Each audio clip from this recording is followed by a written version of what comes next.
Mr. Haskins is going to be out there, and he'll also have some of the information that we need.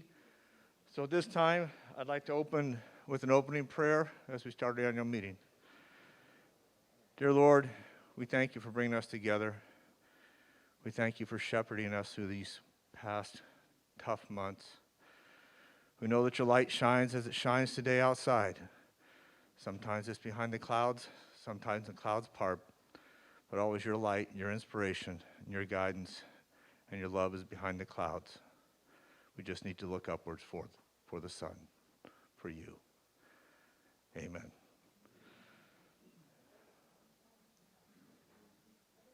And that, I think, first order of business to make sure we have a quorum. We needed, I believe, 36. And last I counted, we were well over that. So we'll proceed, assuming that the quorum will be confirmed. First order of business is the approval of the minutes from January's meeting of last year. You should have a copy of that. Who? Pastor Grant? Pastor Gard, excuse me, moved to approve the minutes, and second was Jim Nair.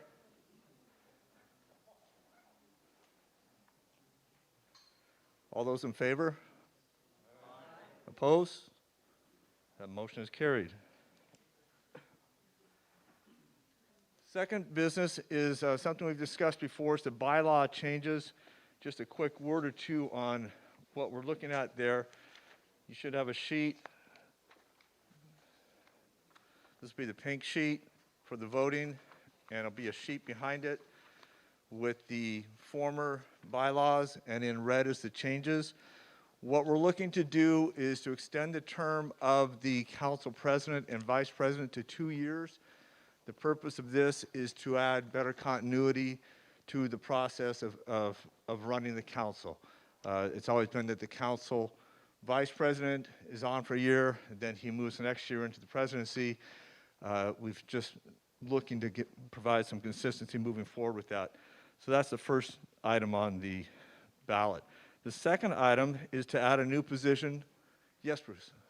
So does that mean that the vice president would hold a position for 2 years and then move into the presidency for 2 years? Exactly. The vice president would hold a position for 2 years with the expectation he would become president for the next 2 years, just extending it 1 year beyond. And presently all council members are nominated and elected to a 2-year term, and they're allowed to up for another 2-year term. So this basically just brings the president and the vice president in line with all the other positions on the council, that being a 2-year term.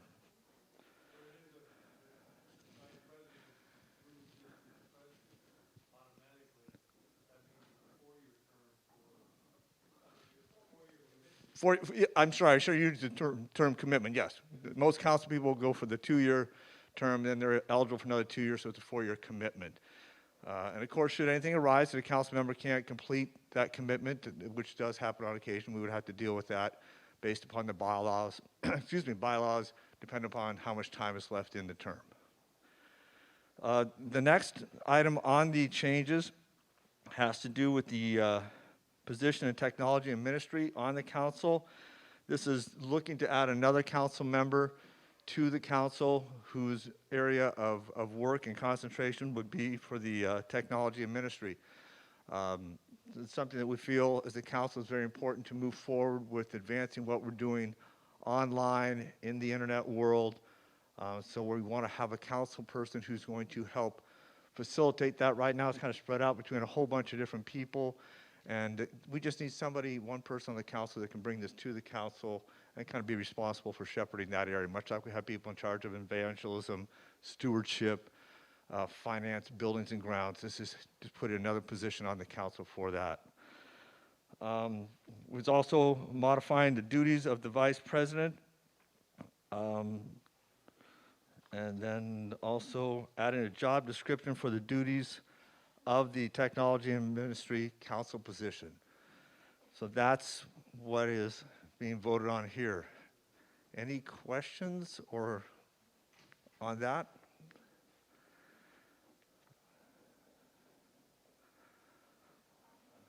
No questions? Clarify, Dan, the technology ministry person that, if approved, would replace what is in place now.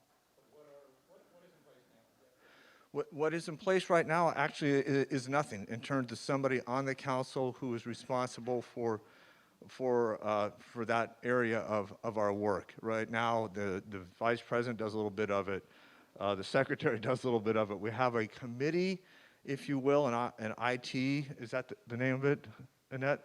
Yeah, the, the IT committee that quite honestly doesn't report to anybody, and as the IT committee is working to move things forward, they don't have that council representation to bring it to council. So that's what we're doing. We're just expanding upon the ability to move that person forward. Yes? So are we talking about updating websites and creating websites and all that? Exactly. Internet, Well, we're looking, that's what we're doing is we need somebody to help drive those thoughts and those ideas forward. And we want somebody that, again, can put more effort into that. As it is right now, there's several people on council and outside of council who are trying to do that. And Annette's one of those people, so she can speak to that. Just to clarify, basically what's been happening, because I've been part of the technology committee, as Bruce Spong and I have been doing that, and Sharon Hansen was for a while, but every time we just were acting without anyone to report to on council. I was on council as secretary, so I could bring things to council, and the council knew what was happening. But this person on council is not going to be the doer of the stuff. No, this person is going to be overseeing. It's just because we have computer things, internet things, all those things, and we really need to have one person who is responsible to oversee all this, bring it to the council for votes, be responsible for preparing budgets that work good. This person on council is not going to be the doer of the videos or anything else. It's an overseer, just like Dan Haskins is building maintenance, and he oversees it, but he doesn't have to do it, and that's kind of the idea. Yes. Are there two different things happening then here? Are we, not only we're looking for a council person to represent that, but we also need the employee to be the person that is the website administrator. That's true, but right now, that's a position, that's part of the budget. That's not a council position. What we're talking about now is an additional member to the council, and as you see at the top of that page with the bylaws, it says we can have up to 15 members on the council, and this will make us 13, I think, is what this will do.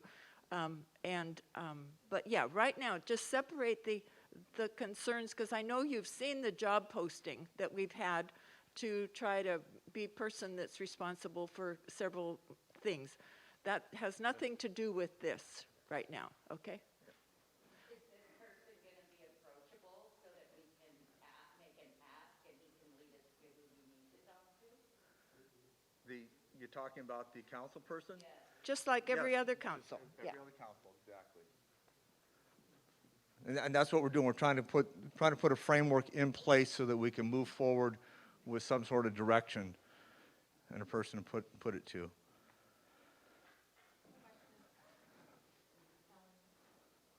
Oh, yes.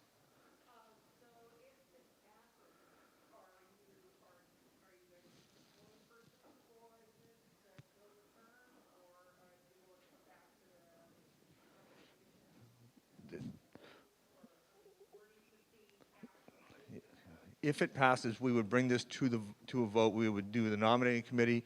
We have talked about some people that we've had in mind, but first we need to get this put in place. Then if it's approved, we would go ahead through the same process of nominating committee, bring that person forward, bring it before the congregation for a vote, and then move forward at that time. Yes. This is, yeah, the first one was just for a council member. Like Annette said, the other posting, that's the council's trying to get a feel for what's out there, a feel for what we need to do. This would be one of the things that new council person would help spearhead for us, tell us what we need to be looking for, and then we would fill that position down the road. We have to lay things out and a process and a framework. Yes.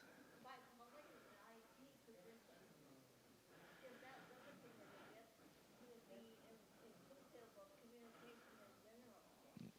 Yes, and that's, again, what the whole picture is for this council person, is to work with the IT group, or committee, if you will, and to tell us what we need to do.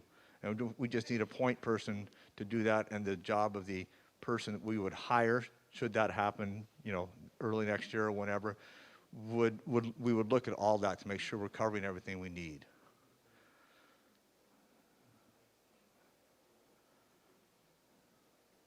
No other questions on that?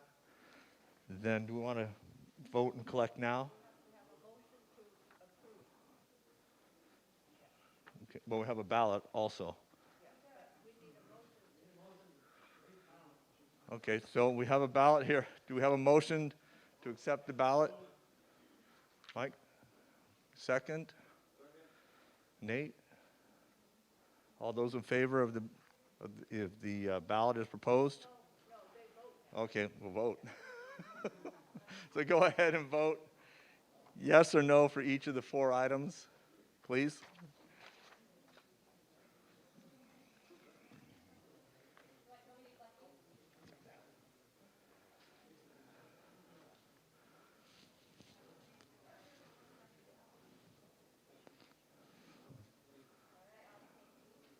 Yeah, if you want to pass them to the middle, looks like we've got 2 people coming in the middle there.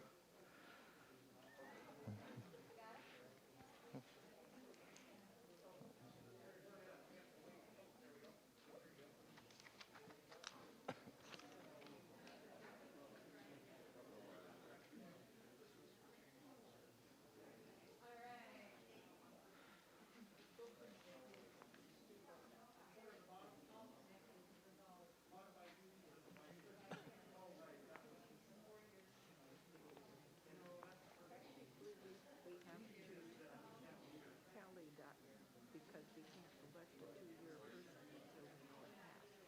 So we have to approve this one before we can go further. Okay, well, I'll go ahead and explain what we're. Is there any discussion with things? I'm over it up again because I'm not even sure because it's a ballot thing, it's working differently. Yeah, but I mean, is there any other fundable, like people want to ask questions about anything in general?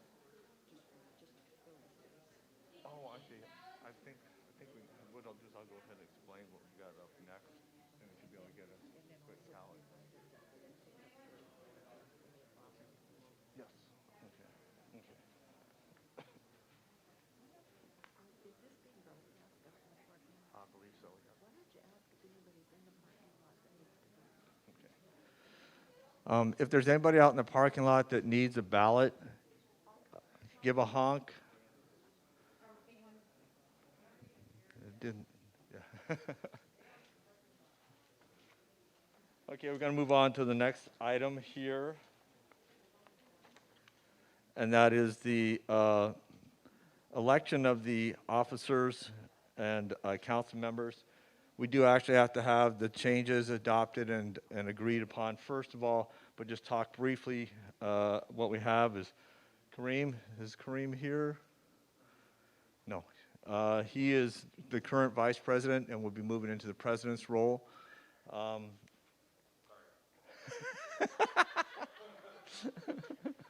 That's our sound guy there. He still goes back to old school and says, hey, whistle and yell still works too. And Steve Stogner is presently the Finance Committee Chair on the council. And what we're looking to do, Steve has agreed to go ahead and be nominated for the vice president's role. Again, with the general understanding that he would move into the president's role in 2 years. What this does is it leaves an opening in the Finance Committee role on the council. Randy has agreed to step into that role for 1 year to fill that the amount of term that's left there for that. The other thing that we're doing here, you'll see Annette is up for a 1-year term. The way that is working is that by adding the new council position, technology and ministry, we would have a lopsided balloting situation where we'd be electing quite a few more on one year and quite a few less on the next year. So by having Annette go one more year, that would give us some balance so that next year we're voting on the same number of people to be brought into the council each year. So that's what we're doing there. And personally, I also think that having Annette help shepherd us as we're moving through the new change in the people would be great. So if we get an indication, she's feverishly counting. Any questions? We can have discussion on this before we put it into motion and vote on it for the council representatives. Does everybody know who everybody is? Besides Kareem, everybody know Steve? Stand up, Steve. We're going to kill a little bit of time here. There we go. And you all know Annette?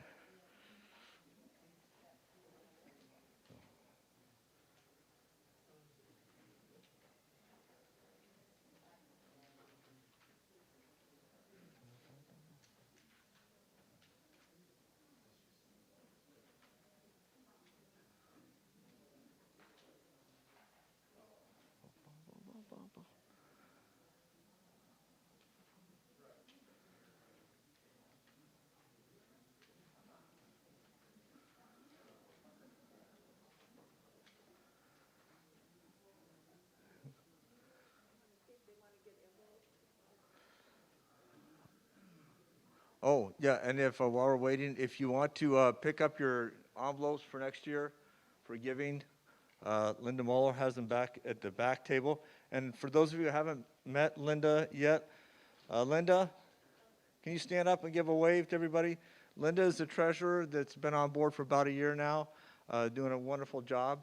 Appreciate everything she does, and she came in today to get introduced and pass out the envelopes.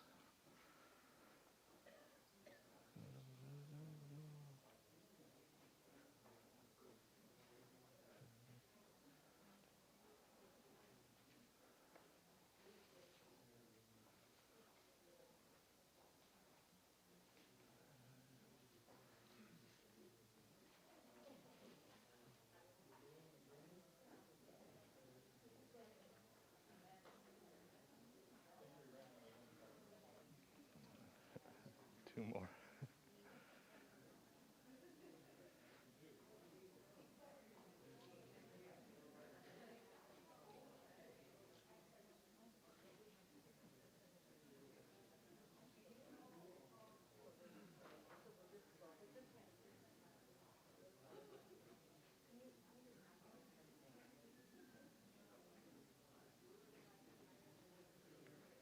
And we just want to make sure again that everybody has signed in.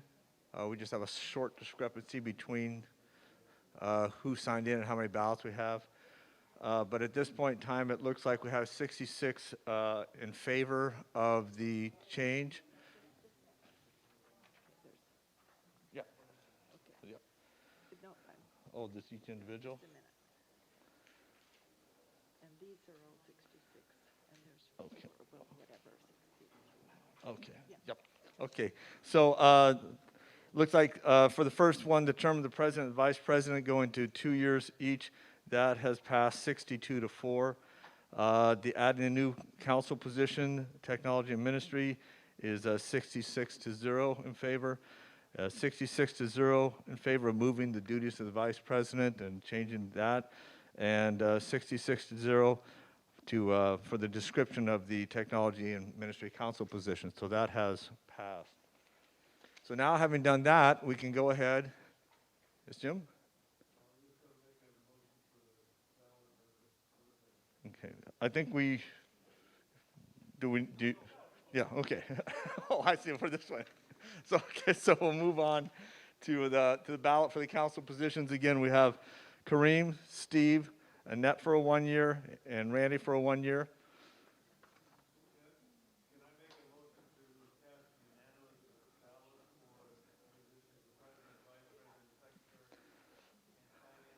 We have to vote on it. That's Our Constitution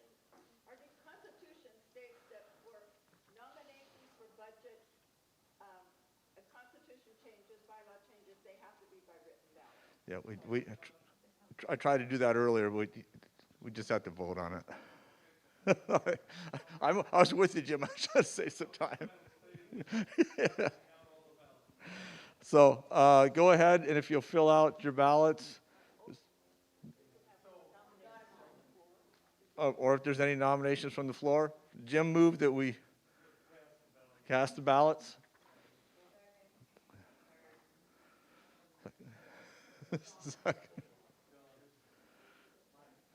Mike.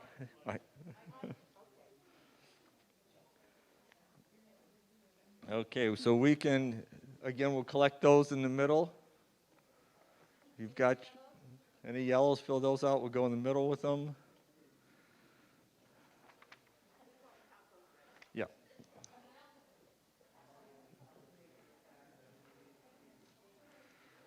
Okay, so now we'll move on to the budget.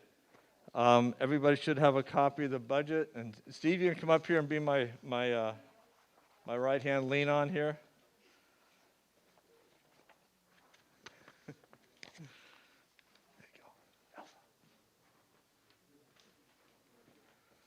So Steve and his team put together the budget. I'll let him explain the process as he did last week in the forum, and then we'll move forward. Okay, good morning, everyone. So just to kind of bring you up to speed on how the process went, we started this off in July, and really just started with high-level conversations, kind of some of the things that Dan was talking about in terms of technology and ministry, and where do we want to take the church in terms of outreach. So it was kind of more of just a high-level discussion on the budget starting in July. And then in August, each member of the council completed their section of the budget and provided them back to Linda, who you just all got the chance to meet a minute ago. Linda then aggregated all the different sections of the budget. We then met as a finance committee, and there's 4 of us, I believe, on the finance committee. So we met and went through that process and then provided the full completed budget back to the council for discussions. And I think that was October. The draft proposal was then reviewed by the council and agreed upon to then proceed to this congregational meeting today. So yeah, that was kind of the process behind it. So it was a pretty lengthy process starting in July, ending up where we are today. There was some changes in the budget in terms of how it was laid out. So we took all the salaried positions and put them all under the admin section instead of in each individual section, so we can, I think, it's easier to kind of follow all the salaries within the church by lining it up that way.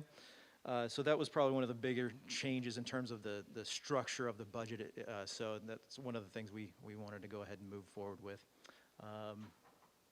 I think that's about it. In terms of just overall, I mentioned this last week for those of you that were here, but those that you weren't. We went with a 5% cost of living adjustment for all the salary positions. As a reminder, we did not do any adjustments last year, so we felt that it was necessary to do that this year. Of course, all of us can see what's going on in terms of inflation and the fact that we hadn't done anything last year. We thought it was appropriate to do something a little bit beyond what we've normally done in past years, so applying that 5% across all positions. So again, I think that's all I have for today, so questions? I noticed a couple of salaries went down. So it may have been in cases where the position was replaced, where the person who left maybe had a higher salary and somebody coming in had hours, and there's hours as well that are involved in that. Yeah, so that's not a straight apples to apples comparison, because in some cases it's not the same person in that position. We changed the position itself to hours from salary. Correct, treasurer and custodian. Mm-hmm. Question, Dan?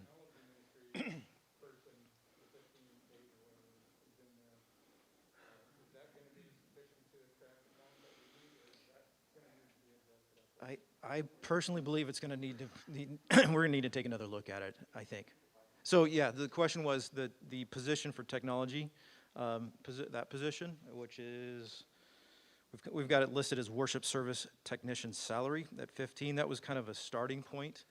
And we've been looking. I think we're going to have a hard time finding that position, and it's hard finding positions, period, right now, no matter what you're paying. But I think that it's going to be something we're going to need to take another look at. But this is, again, just to start the conversation, get at least a starter there.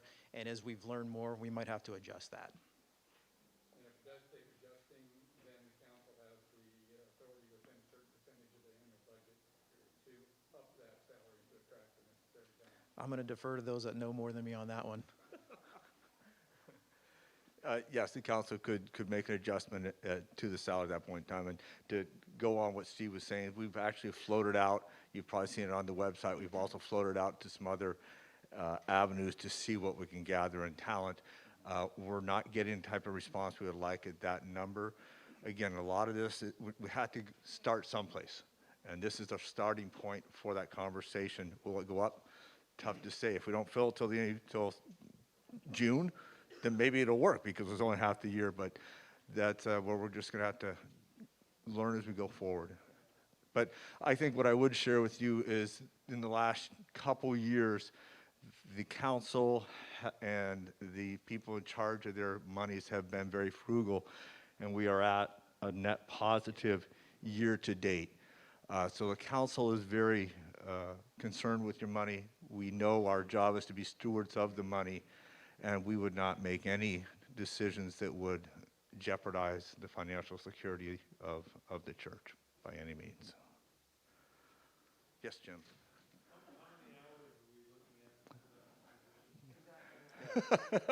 We did, and we started off with the hours. I believe it came up to 10 a week. We may need to go more than that as we're looking at it. A lot of things are entering into this.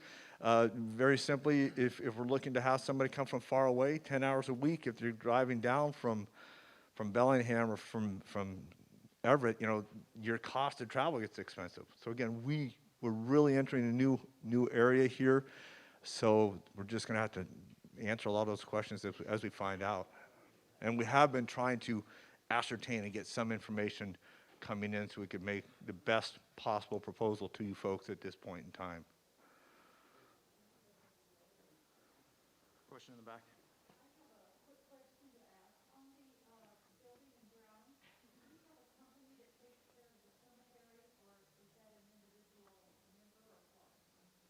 It's a separate company. Yep, that's contracted out, and they do the mowing and the care, and we have people do tree trimming out there.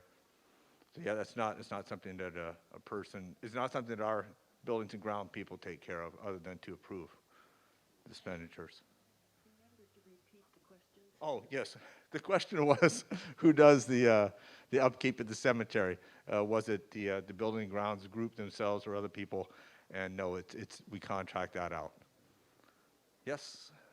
I'm curious if the amount of hours has been considered for the property next door as well. There's maintenance and grounds over there, and so is this person gonna be paid enough to not only do our church property, but the Caring Place property? That's part of Mario's responsibility.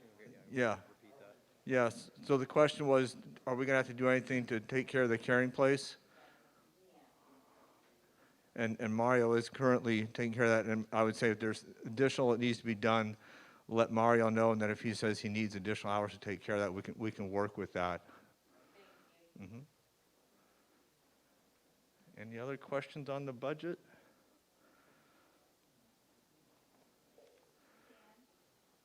Yes.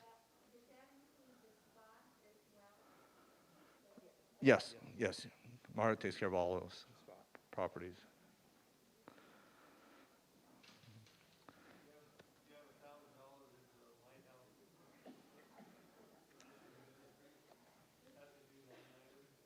Is that what?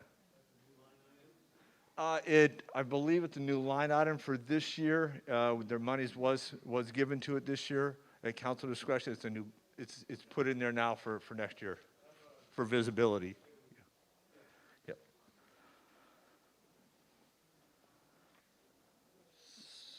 So no further questions.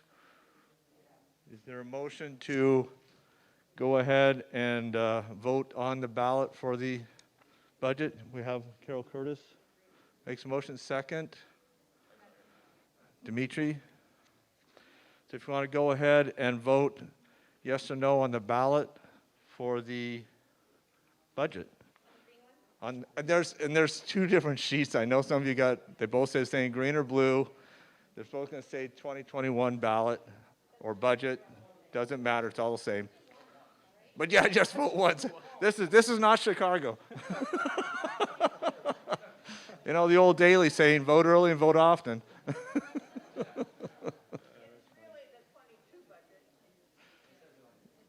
Yeah. 20, yeah. 2022 budget.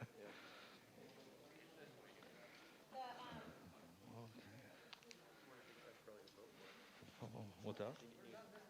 I think we're good.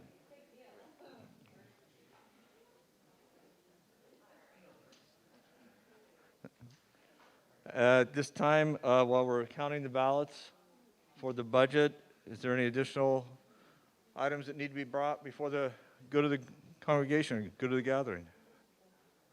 Mr. Dan. Oh, you want to give an update?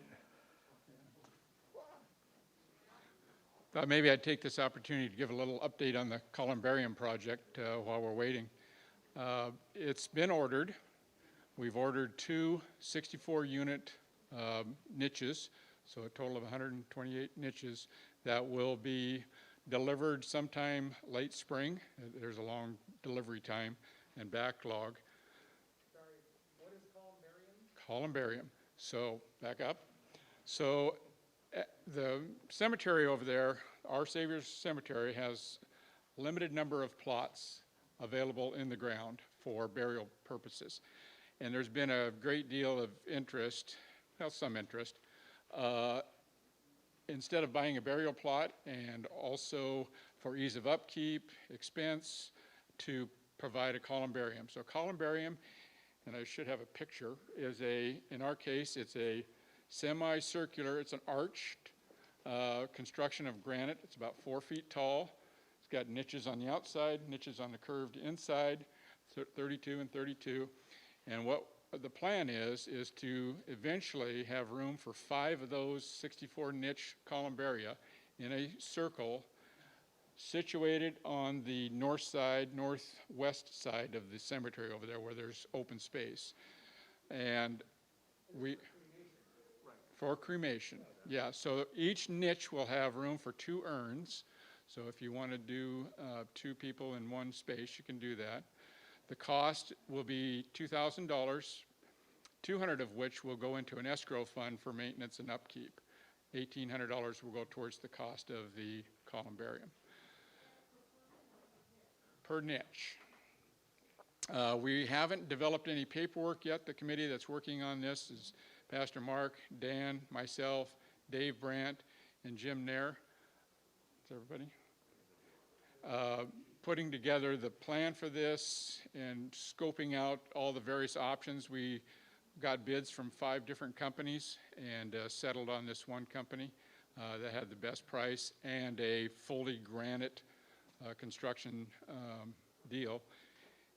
And as an aside, it was really cool when we were in the Northeast this past fall. We visited a granite quarry there in Vermont that produces this gray marble. So I don't know if our columbarium's coming from there or not, but it was pretty cool to see how they get this stuff out of the quarry. So if you're interested, I've been taking down names. I've got about 10 or so names so far of people that wish to purchase a niche.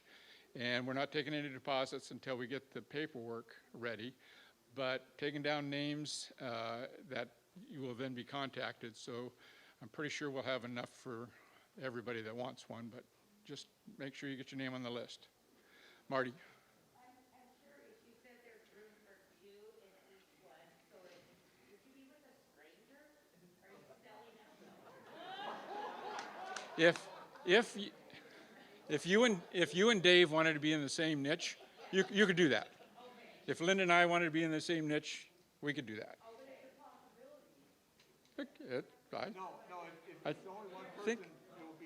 I think it's family. I think it's family.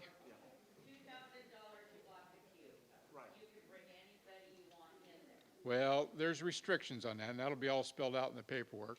So we're not, we talked about pets. I don't, there's, There's certain, the state actually has a hand in what can go into a niche. So that's the information we'll have on that. And that's where we come up with the maximum of 2, no pets. Yeah. yes. So if you have any questions, you can talk to me or Dan or Jim afterwards. Okay, the motion for the budget or the ballot for the budget has passed 65 yes. So there being no other additional business before this meeting, I would motion for adjournment, sure. Motion for adjournment by Mr. Nair. Second by. One second, real quick. Dan's done a great job over this year of everything going on. And you could remember him in prayer. You need to fill us in on your trip that's, what, a month away? Is it a month away? I'm not counting, but it's 36 days. 36 days. Fill him in a minute. Going back, my father got me involved in mountaineering and that sort of stuff many years ago. And about 20 years ago, my brother and I went to Nepal, and we climbed in Nepal. And I leave Christmas Eve night for South America to go climb Aconcagua, second highest mountain outside of the Himalayas. So that's it. Oh. So if you all bow your heads, don't forget wreaths are in the back if you've ordered a wreath, and if we could all bow our heads in prayer. Our Father, who art in heaven, hallowed be thy name. Thy kingdom come, thy will be done, on earth as it is in heaven. Give us this day our daily bread, and forgive us our trespasses, as we forgive those who trespass against us. And lead us not into temptation, but deliver us from evil. For thine is the kingdom, and the power, and the glory, forever and ever. Amen. And I would just encourage everybody, even if you've already went to the first service, I love the first song they're going to sing here at the second service, 10,000 Reasons, right? Oh man, it's a great song. It'll start your service if you haven't been to service in a great way. And if you're leaving out for the day because you went to first service, it's a fantastic way to put a song in your heart as you go out. Thank you.